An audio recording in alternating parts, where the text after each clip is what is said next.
The glass slipped from her fingers before she realized what was happening. It hit the marble floor and exploded into shards, the sharp sound slicing through the low hum of conversation like a blade. Music faltered. Laughter froze. Every head in the ballroom turned at once. For a moment, there was silence. Then a voice cut through it. "Oh dear," the woman said lightly. "Isn't this place a bit overwhelming?" A few people chuckled. The woman who had dropped the glass stood still, her hands hovering in the air, her expression composed even as her heart hammered in her chest. She wore a deep navy dress, simple, elegant, unbranded. Her skin was rich and natural, untouched by filters or apology, glowing softly under the chandelier lights. "I'm sorry," she said calmly. "I didn't mean to interrupt." The woman who had spoken stepped forward, heels clicking confidently against the floor. Her smile was flawless. Her posture radiated ownership. "Of course you didn't," she replied. "Places like this can be tricky if you're not used to them." The words landed exactly where they were meant to. Whispers rippled through the crowd. Across the room, Julian Rothwell stopped mid-sip. The glass in his hand never reached his lips. He had heard the crash. He had seen the tension ripple outward. And now, standing beside a group of investors, he watched the scene unfold with an intensity no one else noticed. Celeste Harrington stood at the center of attention, perfectly at ease. Julian's fiancée. She tilted her head slightly, studying the woman in front of her as though assessing an unfinished thought. "It's just that presentation matters at events like this," Celeste continued, her tone sweet. "First impressions linger." The woman met her gaze steadily. "I agree," she said. "Which is why I'm comfortable exactly as I am." That earned a few raised brows. Celeste laughed softly. "Confidence is important. But refinement helps." Someone near Julian shifted uncomfortably. "Is she serious?" a man murmured under his breath. Julian didn't answer. The woman bent down slowly, careful not to rush, and began picking up the broken glass. A server hurried toward her, panic written across his face. "Please let me," he said. "It's all right," she replied. "I've got it." Celeste watched, arms folded loosely, lips curved in mild amusement. "You know," she said, not bothering to lower her voice, "there are treatments now. For everything. Even skin." The room stiffened. Julian's jaw tightened. The woman paused, then straightened, holding the broken stem carefully in a napkin. She looked Celeste directly in the eyes. "I like my skin," she said. "It tells the truth." Celeste blinked, then laughed again. "Well, that's one way to look at it." The moment stretched. Someone waited for Julian to step in. He didn't. That was what unsettled them most. Celeste turned away first, already bored. Honestly, she said to the group nearby, event organizers should be more selective. Julian finally placed his glass down on a nearby table. A woman beside him leaned in. "Are you going to say something?" Julian's eyes stayed fixed on Celeste. "I'm listening." The gala tried to recover. Music swelled again, just a little louder than before. Conversations restarted, but they carried a nervous edge now. People kept glancing between Celeste and the woman she had just dismissed, unsure which side of the room to anchor themselves to. Celeste felt none of it. She moved effortlessly from group to group, smiling, laughing, recounting the moment with casual superiority. "I mean, some people don't understand the kind of spaces they walk into," she said. "It's awkward for everyone." Julian watched her with a strange heaviness in his chest. He saw what she didn't. Across the room, the woman stood alone near the exit, her posture relaxed despite the weight of eyes still tracking her. She checked her phone, slipped it into her bag, and headed toward the doors without another glance back. Julian noticed immediately. He excused himself from the investors and followed at a distance. By the time he reached the lobby, she was already halfway down the corridor. "Wait," he called. She stopped, but didn't turn right away. "Yes," she said finally. "I didn't get your name," Julian said. She faced him then, her expression neutral. "No," she replied. "You didn't." "I'm Julian," he offered. "I know," she said. Something about that answer unsettled him. "I'm sorry about what happened back there," he said. "That shouldn't have happened." She studied him for a moment. "You're not responsible for other people's choices." "No," he said. "But silence has weight." She nodded slightly. "It does." They stood there, the noise of the gala muffled behind thick doors. "Can I walk you out?" Julian asked. She hesitated, then nodded once. Outside, the night air was cool and sharp. "You handled that with grace," he said. "I handled it with experience," she replied. "They're not the same thing." Julian absorbed that. "You didn't look surprised." "I wasn't," she said. "People reveal themselves when they think they're protected." His eyes flicked back toward the building. "She thinks she is." "She might be," the woman said. "For now." Her driver pulled up to the curb. Julian hesitated. "I'd like to talk again. Properly." She opened the car door, then paused. "Be careful," she said quietly. "Listening changes things." And then she was gone. Julian stood there longer than necessary. Inside, Celeste scanned the room, finally noticing his absence. When she spotted him returning, irritation flashed across her face. "Where did you go?" she asked sharply. "Outside," Julian replied. "With her?" Celeste pressed. "Yes." Her smile faltered. "Why?" "Because," he said, "I wanted to hear what wasn't being said." Celeste laughed, but it sounded strained. "You're overthinking." "She's nobody." Julian looked at her. That word lingered longer than Celeste intended. "That," he said slowly, "is an assumption." And for the first time that night, Celeste felt something slip. Control. If this opening pulled you in, pause here. Like the video, subscribe, and comment below. Do you think Julian was right to stay silent, or should he have stopped it immediately? Celeste did not sleep well that night. She lay awake in the vast bedroom, the city lights cutting thin lines across the ceiling, replaying the evening over and over, but always from her perspective. The glass. The stairs. Julian's silence. The way he had looked at her when she said that word. Nobody.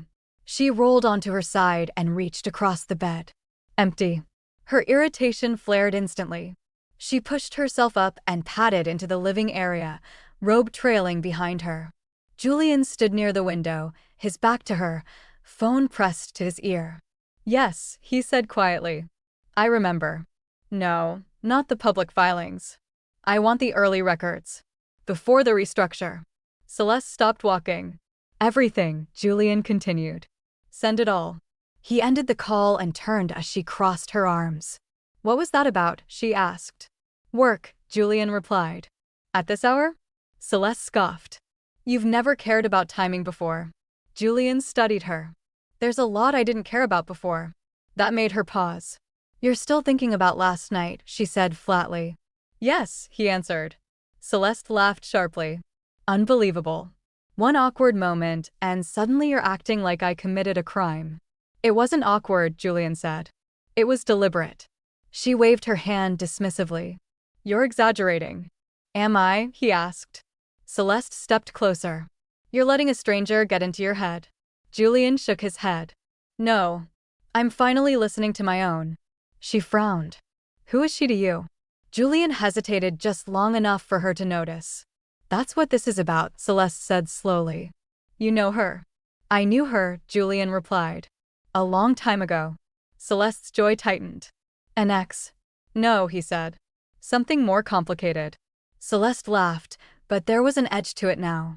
"So this is guilt." "This is accountability," Julian replied. Celeste turned away, pacing. "You're acting like I humiliated her." "You did," he said. Celeste spun around. She humiliated herself. Walking into a space she didn't belong. Julian's expression hardened. "And who decides where someone belongs?" "I do," Celeste snapped. "People like us do." The words hung between them. Julian exhaled slowly. "That's exactly the problem." Celeste stared at him, disbelief flooding her face. "You're choosing her over me." "I'm choosing to confront something I ignored for too long," Julian replied. "And it happens to involve you." Celeste felt something cold settle in her chest. "You're not serious." "I am." She shook her head. "You're overreacting." "This will pass." Julian didn't answer. By morning, rumors had already begun. Celeste scrolled through her phone while sipping coffee, Irritation growing with every headline. Power couple appears divided at charity gala. Julian Rothwell attends solo event after tense night. She slammed her cup down. This is ridiculous. Her phone buzzed. A message from her closest friend. What happened last night? People are talking. Celeste typed back quickly. Nothing. People are being dramatic. The reply came almost immediately. I saw the clip. Celeste froze. What clip? She muttered. She searched.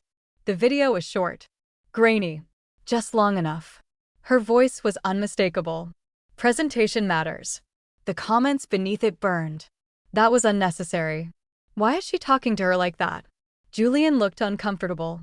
Celeste threw the phone onto the couch. They're twisting it, she said aloud. Julian entered the room moments later, jacket already on.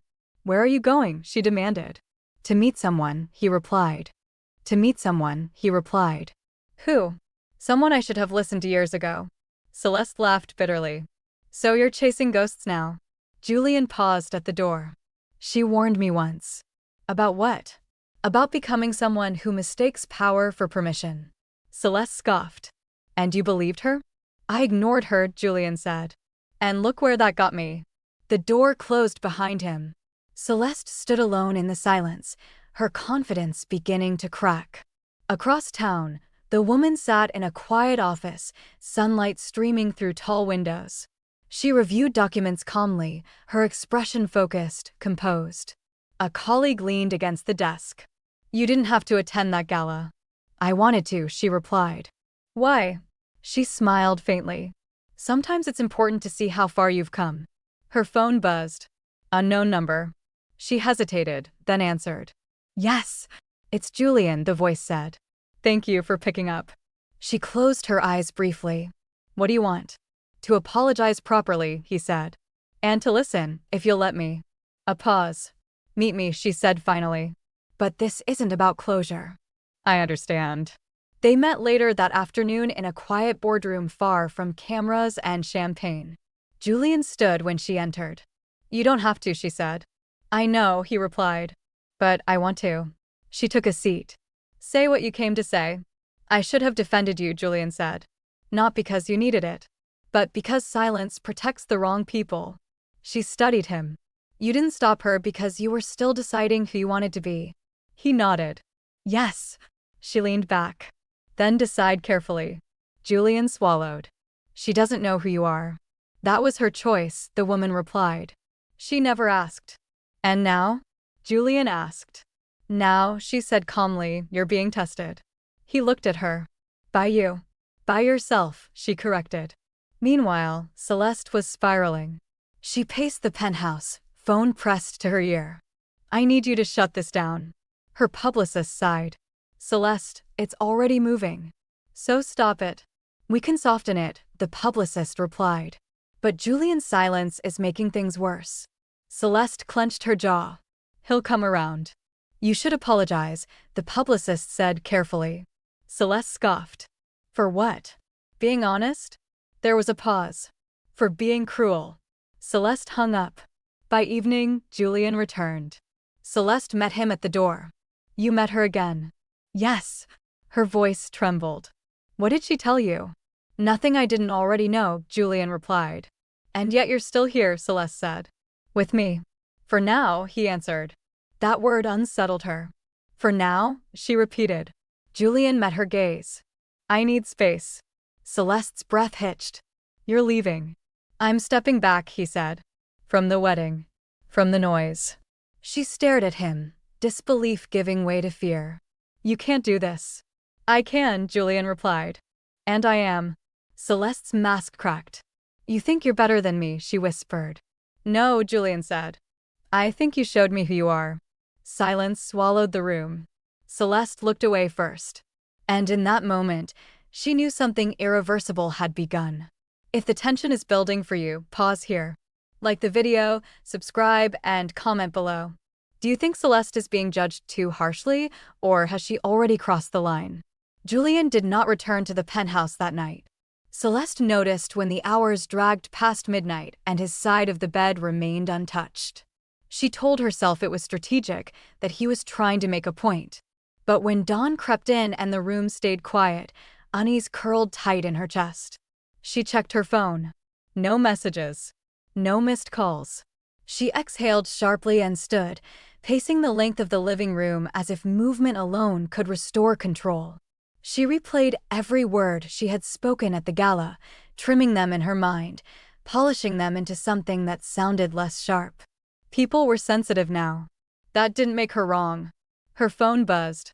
Her lawyer. Julian's office requested a pause on all joint announcements, he said without preamble. Celeste stopped walking. A pause. For now. That word again. What does that mean? She asked. It means, he said carefully, that you should prepare for separation in messaging. Celeste laughed, too loud, too fast. You're overreacting. I hope so, he replied. But I'd advise caution. She ended the call and stood perfectly still, anger giving way to something colder. Across town, Julian sat in a quiet cafe, hands wrapped around a cooling cup of coffee. He hadn't slept either, but his exhaustion felt different, heavy, yes, but clarifying. The woman sat across from him, her posture relaxed, her expression unreadable. You've been avoiding comfort, she observed. Julian gave a tired smile. I don't deserve it. She tilted her head. That's not my judgment to make. I should have intervened, he said. Not later. Not privately. In that room. Yes, she agreed. You should have. He met her eyes. Why didn't you say anything? She shrugged lightly. Because I didn't need to. That's not true. It is, she replied. I needed you to see. Julian looked down at the table. I did. And now? And now I don't know how to reconcile who I've become with who I claim to be. She leaned forward slightly. Then don't reconcile it. Choose. He exhaled slowly. It's not just about her behavior. It's about what I tolerated. Exactly, she said. They fell into silence again. You didn't come to the gala by accident, Julian said finally. No, she replied. I wanted to see you. Why? She considered him. Because I wanted to know if you'd grown. And, he asked. She held his gaze. You're trying. That wasn't the validation he wanted, but it was honest. Back at the penthouse, Celeste was already rewriting the narrative. She scheduled a luncheon with a group of women whose influence mattered, carefully chosen. Apologies would be wasted. Charm would not. She arrived late on purpose, smiling as she slipped into her seat. Sorry, she said lightly. The week has been chaotic. Sympathetic murmurs followed. One woman leaned in. People are being unfair. Celeste seized on that. Exactly. A single moment taken out of context. Another woman hesitated. But what you said, Celeste interrupted gently, was about standards. Not people. The table fell quiet. Standards. Presentation. Image. Words that used to carry weight. Now they sounded hollow. Later that afternoon, Julian met with his executive team. I want a full review of our early partnerships, he said. All contributions. All credits. One man frowned. That could complicate things. Truth often does, Julian replied. A woman across the table nodded. It's overdue. Julian glanced at her. I agree. Meanwhile, Celeste's phone kept buzzing. Invitations withdrawn. Meetings postponed. Excuses delivered with polite finality. She stared at the screen, disbelief hardening into fury. They're turning on me, she muttered. She dialed Julian's number again. This time, he answered. What are you doing? She demanded. I'm working, Julian replied calmly. You're dismantling us, she said. Do you know what this looks like? Yes, he answered. It looks like accountability. You're humiliating me, she snapped. No, Julian said. I'm refusing to protect behavior I can't justify. Her voice trembled. You're choosing her. Julian closed his eyes. I'm choosing to stop lying to myself. That's not fair, Celeste whispered. No, he agreed. It isn't. Silence stretched between them. I need time, Julian said. Away from this. From me, Celeste corrected. Yes. She ended the call without another word. That night, Celeste sat alone in the penthouse, the city glowing indifferently outside. She scrolled through old photos, galas, trips, moments curated to perfection. She had always believed visibility was power. Now she felt invisible. Across the city, Julian stood on a balcony in a modest apartment he had kept long before wealth redefined his life. The space felt honest. Smaller. Real. He thought about the woman's calm voice. Choose. The next morning, headlines shifted. Julian Rothwell announces ethics review within company. Sources cite values reset following gala incident. Celeste saw them over breakfast and felt her chest tighten. This wasn't damage control. This was separation. She called her mother. This is temporary, her mother insisted. Men like him don't leave. Celeste stared out the window. I don't think he's leaving, she said quietly. I think he already has. That afternoon, Julian received a message. Board meeting scheduled. Mandatory attendance. He arrived early, his expression composed. The room filled quickly. We need clarity, one board member said. Your personal life is affecting perception. Julian nodded. I understand. And the woman from the gala, another asked. There's speculation. Julian met their eyes. Speculation thrives when truth is hidden. The room stilled. I'm done hiding, Julian continued. We will correct our omissions. All of them. A few board members exchanged looks. Even if it causes disruption, someone asked. Especially then, Julian replied. Across town, Celeste felt the first true crack in her certainty. She had mocked someone she believed powerless. She hadn't realized silence could be strategy. And that dignity could be dangerous. The board meeting did not end the way Celeste hoped it would. She wasn't invited. That alone felt like an insult sharp enough to draw blood. She sat in the penthouse, refreshing her email, waiting for an update from anyone, who still felt loyal enough to tell her what was happening behind closed doors. The silence was unbearable. When her phone finally buzzed, it wasn't with reassurance. It was a notification. Board votes to initiate internal review of foundational partnerships. Celeste's breath caught. Internal review meant scrutiny. Scrutiny meant names. And names meant stories she had never bothered to learn. She stood abruptly, knocking her chair backward. No, she whispered. This isn't about business. She dialed Julian again. He answered on the third ring. Why wasn't I informed? She demanded. Because it's no longer appropriate, Julian replied evenly. Celeste laughed bitterly. Appropriate? I'm your fiancé. Julian paused. That's complicated. Her chest tightened. Say it. I don't know if we should move forward, he said quietly. The words hit harder than she expected. You're doing this publicly, she said. You're letting people speculate. I'm letting people see, Julian replied. There's a difference. You're punishing me, Celeste snapped. I'm refusing to shield you, he corrected. She swallowed. From what? From consequences. The call ended without resolution. Celeste stood there long after, phone pressed to her ear, the echo of that word ringing in her mind. Consequences. Across town, the woman sat in a conference room with glass walls and muted light. Papers were spread neatly across the table. She moved through them with ease, her focus unwavering. A colleague leaned back in his chair. They're finally acknowledging your role. She nodded once. It's overdue. You could have pushed sooner, he said. I didn't want credit, she replied. I wanted accountability. He smiled faintly. Looks like you're getting both. Her phone buzzed. Julian. She hesitated, then answered. They've started the review, he said. I know, she replied. There's resistance. There always is, she said calmly.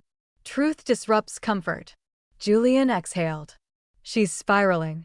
That's not my responsibility, the woman replied. I know, he said. I just needed to say it out loud. They fell silent. You don't have to carry this alone, she added. Julian smiled faintly. I think that's what I'm learning. Meanwhile, Celeste was losing allies by the hour. A luncheon she had planned was canceled without explanation. A charity board she sat on quietly removed her from its upcoming program. Invitations slowed, then stopped. She scrolled through her contacts, heart pounding. They were disappearing. She called her publicist. We need to shift the narrative, Celeste said urgently. There is no narrative, the the publicist replied carefully. There's behavior. And fallout. So what do I do? Celeste snapped. Apologize, the publicist said. Privately and publicly. Celeste scoffed. For existing? For hurting someone, the publicist corrected. Celeste hung up. She couldn't apologize. Apologies required acknowledgement. And acknowledgement would shatter the image she had built her entire life around. That evening, Julian arrived at the penthouse to collect his remaining things. Celeste watched from the doorway as he moved methodically, folding clothes, lifting framed photos from shelves. So this is it, she said. For now, Julian replied gently. She flinched at the phrase. You keep saying that. Because I'm being honest, he said. She stepped closer. You think you're better than me now? Julian shook his head. No. I think I ignored red flags because it was easier than confronting them. Her voice cracked. I stood by you. And I'm grateful, he said. But gratitude doesn't excuse harm. She stared at him. She poisoned you against me. Julian met her gaze. She didn't have to say a word. That hurt more than any accusation. He picked up his bag and turned toward the door. You'll regret this, Celeste whispered. Julian paused. Maybe, he said. But I'd regret staying more. The door closed behind him with a finality Celeste could feel in her bones. Days passed. The internal review became public. Names were named. Contributions documented. Early partnerships highlighted. And hers was among them. The woman's role, strategic, foundational, indispensable, was finally acknowledged. Celeste read the press release late one night, her hands shaking. She had mocked someone who helped build the very power she worshipped. The irony burned. Meanwhile, Julian stood before a smaller, quieter group, employees, partners, people who had watched everything unfold with cautious hope. We're making changes, he said plainly. Not for appearances. For alignment. Applause followed, hesitant but genuine. Later, the woman joined him briefly. You didn't have to do this publicly, she said. Yes, Julian replied. I did. She studied him. Then don't stop halfway. He nodded. I won't.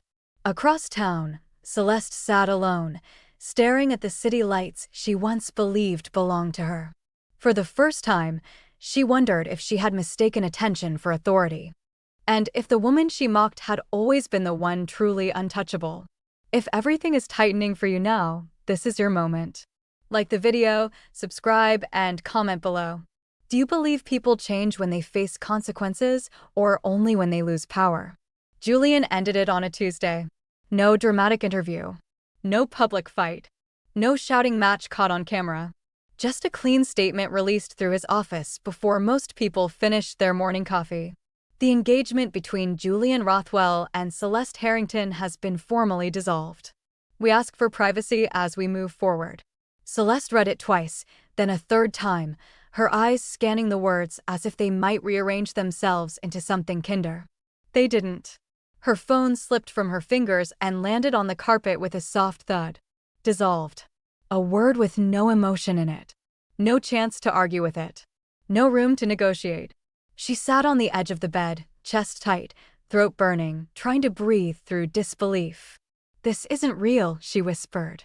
Her phone buzzed again, the screen lighting up with notifications stacked like bricks. Message requests. Missed calls. Headlines. Comments. She didn't open them at first. She stared at her hands instead, manicured, perfect, trembling. She remembered the gala. The way she had smiled while she spoke. The ease. The certainty. She had believed herself untouchable. Now she couldn't even reach the man who had once answered every call. She dialed Julian anyway. Straight to voicemail. Again. Voicemail. On the third attempt, she stopped and pressed her palm to her forehead as if she could hold her thoughts in place. Then her assistant called. Celeste, the assistant said carefully, there are reporters downstairs. Celeste's laugh came out sharp and broken. Of course there are. What should I tell them? Celeste's mouth opened, but no polished sentence came. For the first time in a long time, she didn't know what to say to protect herself. Tell them, she finally whispered, I have nothing to say. Across town, Julian stood in a quiet office with the windows cracked open. The air smelled like rain and fresh paper. It was early, but he was already dressed, calm in a way that surprised even him. He wasn't celebrating. He wasn't grieving either. He felt clear. A knock came at the door. "Come in," he said. She stepped inside. Not in an expensive gown. Not in a room full of eyes. Just a tailored blazer, simple shoes, her hair pulled back neatly, her face calm. She had always looked like someone who belonged anywhere she chose to stand. Julian rose automatically. "You don't have to do that," she said. "I know," he replied. "But I want to." She took a seat across from him without waiting to be invited. "You ended it," she said. Julian nodded. "Yes." A silence settled. It wasn't awkward. It wasn't heavy. It was honest. "I didn't do it for you," Julian said quietly. "I need you to know that." She held his gaze. "I assumed you didn't." He exhaled, relieved. "I did it because I finally understood what I tolerated. And what that said about me." She nodded slowly. "Good." Julian blinked. "Good." "Yes," she said. "Because you used to confuse guilt with growth. Growth requires action." Julian looked down at his hands, then back up. "I don't expect forgiveness." "Then don't ask for it," she replied. He gave a small, tired smile. "Fair." She leaned back slightly. "You called me here for closure." "Yes," Julian admitted. "And to apologize again, without excuses." She waited. Julian swallowed. "When I was building everything, you were there. You kept me grounded. You warned me. And I repaid you by acting like your voice was optional." Her expression remained steady. "You repaid yourself," she corrected. "Because you became the kind of man who could ignore what mattered." Julian's eyes softened. "I'm trying not to be that man anymore." "I can see that," she said. "But seeing isn't the same as trusting." Julian nodded. "I know." He hesitated. "Do you ever regret leaving?" She answered without pause. "No." The certainty in her voice startled him, but it also soothed something in him he didn't realize was still tense. "I left because I wanted peace," she continued. "And because I knew one day you would learn the lesson publicly if you didn't learn it privately." Julian lowered his gaze. "You were right." She stood. "I usually am." Julian laughed softly, the first genuine laugh in weeks. "Still sharp." "Still honest," she corrected. He rose as well. "Thank you for coming." She picked up her bag. "Don't thank me. Thank the truth. It doesn't care about comfort." She turned toward the door. Julian spoke before she left. "You were never invisible." She paused. "You just weren't looking," she replied. And then she walked out, her footsteps steady, unhurried, like someone who didn't need anyone's approval to move forward. Meanwhile, Celeste was watching her own world shrink. At first, it was subtle. A friend who didn't answer. A luncheon canceled. A charity board restructuring. Then it got louder. A brand partnership ended mutually. A gala invitation never arrived. A social circle that once opened doors now avoided her like a stain.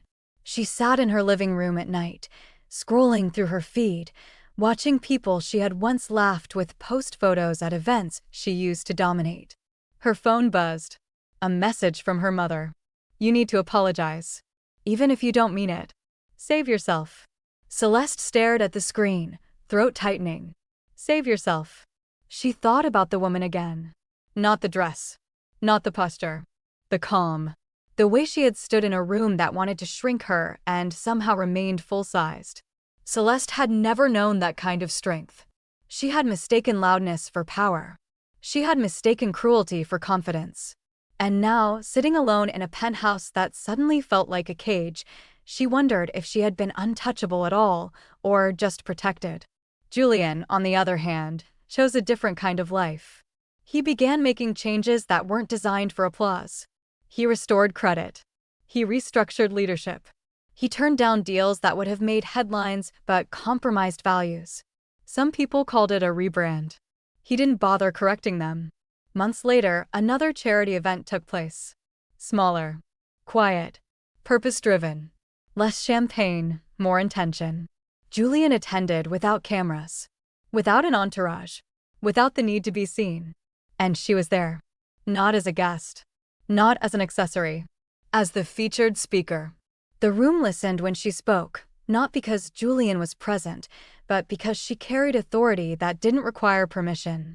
She talked about dignity, about what bias steals from people, about how excellence doesn't protect you from prejudice, but it does protect your soul from breaking. Julian stood near the back of the room, silent, not passive, present. When applause filled the space, she stepped down from the stage and passed him briefly. Their eyes met for 1 second. She gave a small nod.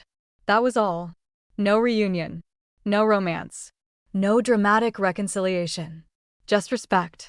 Across town, Celeste watched the clip online late at night, her face lit only by the glow of her phone. She listened to the woman's voice. Calm. Unshaken. Celeste's lips parted slightly as if she might speak. But no words came. Not this time. She put the phone down and stared into the dark. For the first time, she understood something she had never wanted to understand. You can be admired and still be empty. You can be powerful and still be wrong. And you can mock someone's skin and think it makes you bigger, only to learn the hard way that dignity is the only thing that makes someone truly untouchable. If this story moved you or made you think, like the video, subscribe, and comment below. Do you believe Celeste deserved grace and a second chance, or did she already reveal who she truly was?